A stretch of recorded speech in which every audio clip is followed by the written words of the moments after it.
In the world of television broadcast, there are two separate yet equally important groups involved with getting a show on air. The production group who films the action and the post-production group that edits it all together. This is their story. Law & Order is one of the most successful and longest-running shows on television.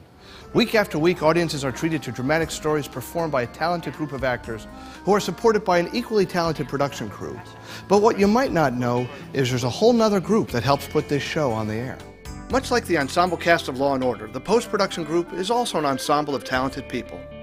They make sure the look and feel of the show consistently meets the highest standards the audience has come to expect after 17 seasons. Unlike some shows that are set in New York but film, well, right here at the Universal Studios backlot, Law & Order actually films in New York City.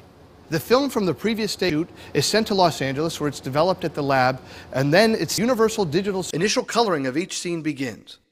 The processing of dailies can take 4 to 6 hours, and once completed, the Avid drive that contains the digitized dailies footage is delivered to the offline editors. So how does the directors, the producers, and of course the network brass at NBC get to see what was shot the day before? You tell us. Well, let's take a look. Immediately after the telecine session, while the Avid drive is being delivered to the offline editors, an encoded file is created from the D5 Dailies reel that is then uploaded to the NBC Dailies Plus intranet site. Simultaneously, any DVD and VHS copies are also created. And you're sure about that? You're absolutely sure about that? Yeah, I'm sure. Once the dailies are loaded into the offline editor's Avid editing system, they begin their magic of editing the show together. When the episode is offline assembled, the editors provide a locked 16:9 anamorphic non-drop frame timecode Avid output cassette. You're kidding me. I mean, that's crazy. It's insanity. Oh, no, you want to hear insanity? Sometimes they try to get one of these shows through post-production in as little as 7 days. Now that the director, producers, and editors have approved the offline edit, the online begins. The Avid bin in the EDL is delivered, and the offline cassette is upconverted from standard definition to high definition, which is used as an online guide. This upconversion is ingested into the nitrous, and the video assembly begins. The video assembled master, or VAM, is recorded to the server and to a high-definition tape format. This editing step can take up to 8 hours. I guess you think that would be it. You'd be wrong. So much more. I'm just trying to understand what happened. I thought maybe you could give me some perspective. Perspective? Okay, I'm trying. It's just there's, a lot of things going on simultaneously. But I am confident that if you follow me, you'll understand. If you were confident about that, you wouldn't be here. Just listen, okay? The VAM goes through a quality control process where it is viewed so that any dirt or gate hairs can be listed. The dirt is then removed digitally, and the creation of the locator cards and credits begins.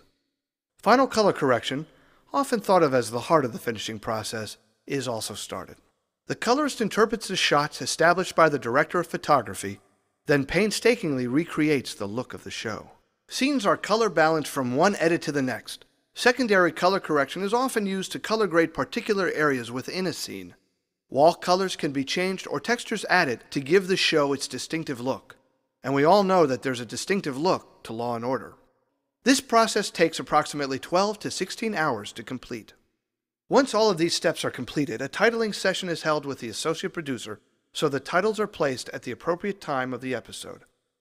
From this session, a high-definition color time master is created. From this unsweetened color time titled master, an HD Cam Studio Protection Master is made. While all of this has been going on, the audio portion of the episode has been going through similar editing steps at the Universal Sound Department. The audio track is then laid back to the Studio Protection Master, and now a sweetened Studio Protection Master is made. Finally, from this master, the final standard definition and high definition air masters are created. That's it? Not quite. The air master is viewed yet again to make sure it is perfect before it's sent to the network for airing. So the next time you're watching your favorite TV show, you'll have a better idea of what it takes to get the program on the air. And to be perfectly honest, even I learned something. Well, the ballistics report came back, and the gun you hid killed Clayton Stack. I didn't hide any gun. That's not what our witness says. Hey, did you kill Stack to make a statement? I didn't kill anybody. A statement about what? Hauling illegals into the country. I don't know this guy Stack. and I want a lawyer.